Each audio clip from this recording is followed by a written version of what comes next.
Afternoon, everyone, and just a quick word on the presidential election, because one of the things that I noticed, and it was really significant, nothing about the next 7 years of importance was discussed. Nothing about artificial intelligence. Nothing about the outsourcing of employment to second and third world countries.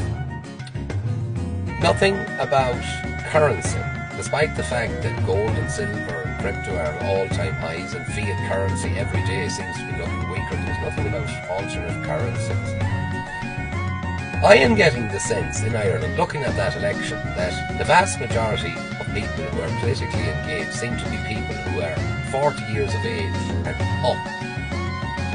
They seem to be the candidates, they seem to be the coordinators, they seem to be the people who are talking about it, but none of them, absolutely none of them, are talking about the issues that are going to affect the youth over the next 7 years.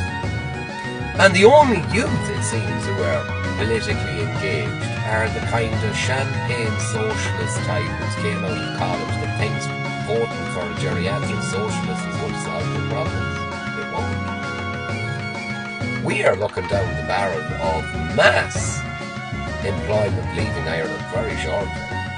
The stock market is in an artificial intelligence bubble, and when people figure out that this bubble is the exact same as the dot-com bubble that occurred before 2000, and that all comes crashing down, so does our economy. Donald Trump and J.D. Vance in America have been very, very clear. They are going to bring the jobs back to America. And if not the jobs, they will bring back the head offices so they can do taxation within America. And our response to that when they declared it was, we had these old people like Bertie Ahern who were brought out on the television, and they says, well, that'd take 5 to 6 years to do, so don't worry about it. Well, we're 2 years into the 5 to 6 years now. I haven't heard too many politicians in Ireland giving any solutions.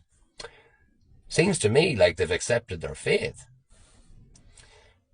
Connolly and Humphreys seem to, in their campaigns, their campaign was basically everything is fine and it's going to be better. The reality is 70% of the population of Ireland are very, very unhappy. They didn't even have a candidate that they saw fit to vote for. 7 out of 10 people who are registered to vote. Did you hear either candidate mention about an Ireland in 7 years that quite possibly could have a population that's less than half native to the country? No. So in all the talk that's gone on about the election, I'll finish on this note.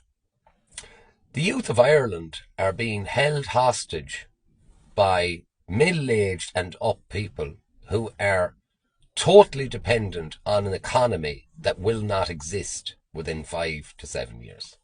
It just simply won't exist. Everything will be based on a digital economy, and everything will be based, basically your payment will be based on the amount of human attention that you can garner. We're failing miserably. Our hospitality sector is finished. It's just on the way out. What other sectors do we have?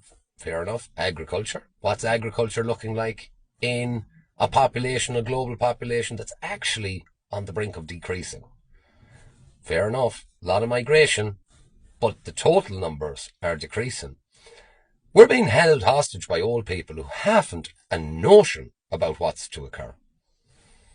Don't even mention things like mass psychosis, mental health epidemics around the world. Don't mention that. They don't want to talk about that. They don't want to talk about a huge cohort of the population that's now 40 plus, not married, no kids, epidemic of loneliness. No, they don't want to talk about that. Nihilism? No, don't talk about that. Yeah.